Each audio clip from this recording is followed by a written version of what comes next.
Have you ever noticed how you put in way more effort at work when you have a team or an organization that you're really proud of?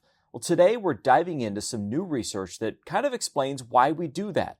It's all about group dynamics, the status of a group we're in, and how that impacts how we act and how much effort we give at work.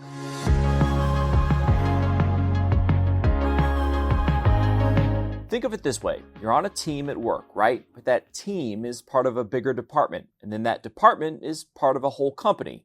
So it's groups within groups, which we call nested groups. Today on Research Reverb, we're talking with Gies College of Business professor Jeff Lowenstein. He co-authored a paper on this topic. And Jeff, you explored how the status of those smaller groups affects the way we act within our larger organization. Tell me more about this concept. Thanks so much, Aaron. It was great to be a part of this project with one of our former postdocs, Ravi Harush, which was fantastic, as well as two other outstanding scholars, Moti Klang and Matthew Rubin. And we're really interested in this idea that within an organization, it's not just that you're a member of the organization as a whole, but you're also a member of a particular group within it, that nested group idea. And we tend to think, do I identify with my organization? Do I feel like a member of the U of I or so forth? But we also think about, I'm a proud member of the Gies College of Business, right? So that as well. And so we wondered, which group is calling upon you to help them? And does it matter if you feel like you're a member of one group more than another or a member of all those groups? And could the status of the group you're in really drive to what extent you identify as a member of that group in particular, and whether therefore you're going to give them your all? This study really highlights two key ideas. It's how strongly we identify with both the smaller group, my team, and the larger organization. That's what you call identification strength. And then there's also the difference between those two, which is called the identification gap. Can you give me a real-world example of what this looks like? Yeah, sure. So let's say you work at a major organization, right? So you work at a giant bank, or you work at a tech company, or you work at a car company, or whatever, right? So you could think, hey, I'm a member of the Ford Motor Company, right? And so I identify as a part of that larger organization. But you could also say, hey, I'm really proud to be working on the F-150 truck. It's the most successful truck in America, whatever. So do you identify as a member of the F-150 truck team, or do you identify as a member of Ford, right? And so you might think of those things as, well, wouldn't you identify just with both or neither, right? And it turns out that's not really the case. It turns out some of these subgroups attract a lot of our identification and a lot of our effort because they're really high status. So if I'm part of Ford and I work on the highest, status truck, or product that Ford makes, then, I'm in the in crowd, right? But if I work on one of the lesser known products, then maybe I get more bang for thinking about myself as a member of Ford than thinking about myself as a member of, I'm the team that works on this, small project or something else, right? So are you in the key line of business? Are you in, a core functional area? Are you part of sort of why that organization is successful? Or are you just, part of the larger organization as a whole? And it turns out, right, what you're working on and how high status that subgroup is really, really matters. Now, you and your co-authors tested your theories with two separate studies. One was with combat soldiers. The other was with university students here in the U.S. And you compared groups with different statuses. Tell me how you designed this study and what you looked at. We spent a lot of time thinking about this idea that in international relations and cross-cultural research, we're finding that some people think of themselves as citizens of the world. I am a global citizen. And other people identify really strongly with their nationality, right? So I'm from the States, or I'm from, China, or I'm from Switzerland, or, whatever. And we said, what if you apply that at the level of the organization? I'm a member of the University of Illinois. I'm a member of the Gies College of Business. It's a little bit like I'm a citizen of the world. I'm a citizen of Switzerland. I'm a U of I person versus I'm a Gies person specifically. And then we thought, wait a minute, that happens all over the place. That happens, in the car company, it happens. And the military, of course, has all of these levels that are so cleanly delineated and called upon, brigades and battalions and all this stuff. So we realized, wait a minute, we're simultaneously a member of all these different nested groups. And so we thought, all right, this is a general organizational phenomena. Let's start here at Gies and push on this a bit, and then let's take this into the military context and see if we can explore it there. So we started by finding out, do you identify as a member of the Gies College of Business? Do you identify as a member of the University of Illinois? Do you identify as a member of the Liberal Arts College, the College of Education, Engineering, Music, whatever, right? So we asked everybody across campus, how do you identify? And we noticed that some people talk a lot more about Illinois and some people talk a lot more about their college. And in digging into that, we realized it's the people who belong to the highest status colleges mention the college before U of I. And the people who who are part of lower status colleges mention U of I before they mention their college. And that really got us ticking. And we jumped to the military because our research team was talking about this in a different context and realized we had several former military officers. And they all said, oh, this sounds just like what happened when I was in the Army, right? Which is there were the elite troops and then there were the rest of us. And the elite troops always wanted to, focus on their elite group. But the rest of us just said, we're part of the Army, right? And so we went, wait a minute, maybe this is a really, really general experience as we're in these large, complicated organizations. So in the military study, you looked at the different types of battalions that soldiers belong to. The special forces units, very high status.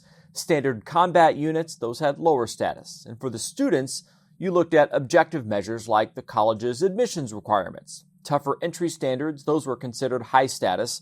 And you actually surveyed the students to make sure this was an accurate classification. And the student surveys clearly show that, there was a consensus about which colleges were seen as high status.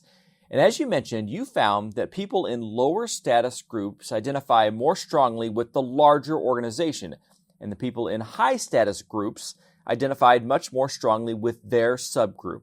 So if your immediate team or your group has lower status, identifying more with the larger, more prestigious organization might actually be a way of compensating for that. It's almost like saying, maybe my specific team isn't the best or highest status, but hey, at least I'm part of this amazing university or this fantastic organization. And for people in the high status groups, it was the opposite. They identified much more with their smaller, already high status group. So how did you measure how this played out in actual behavior?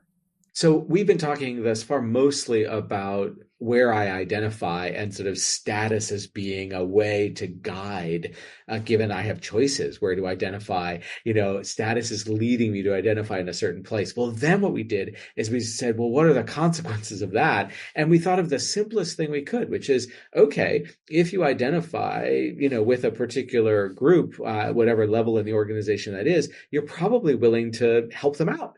So, okay, here's something really simple. Someone at Gies asks you for a favor. Will you do it?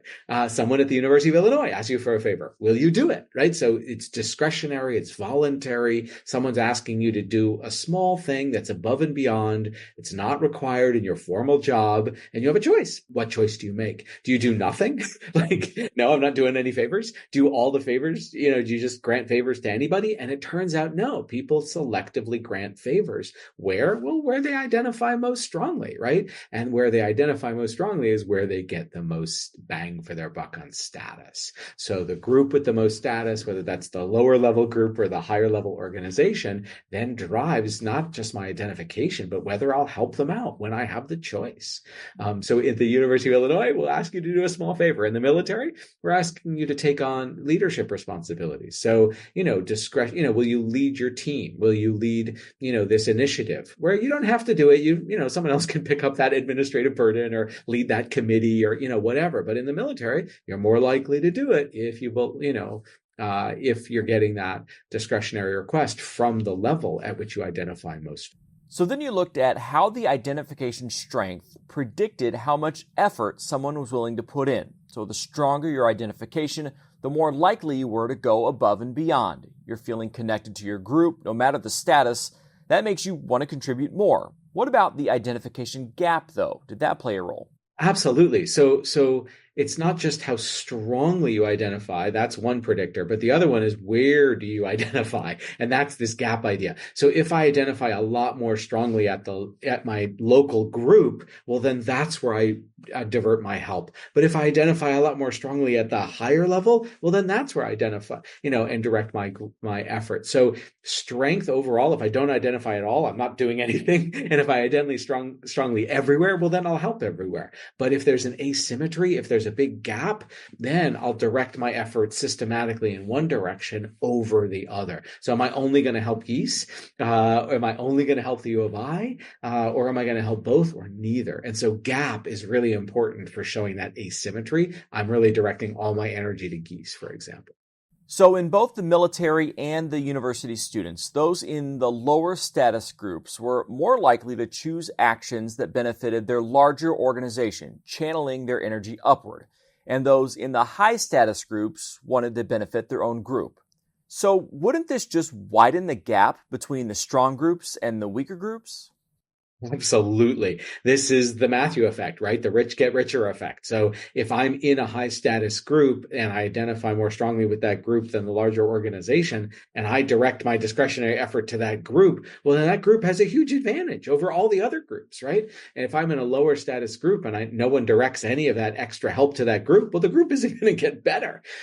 So that's interesting, because the question is, well, does that help the organization or hurt the organization? And the answer is yes. It depends, right? So if the organization is well tuned, right, the groups that have high status are really the most important groups of the organization, well, then this is great. This is doing exactly what you want, right? Which is you help the groups that most benefit the organization with specialized discretionary effort. And then otherwise people don't bother with their group, and they direct that discretionary effort to the larger organization where it can be allocated appropriately. But if I'm running that organization and I know I'm confronting an era of change and the groups that helped me get here are not the ones that are most important going forward, now I have to intervene, right? I have to get those people in the high status groups to help the organization as a whole, not just their own group. And I have to get people to focus on the groups that will be important to the future, even if they're not high status right now.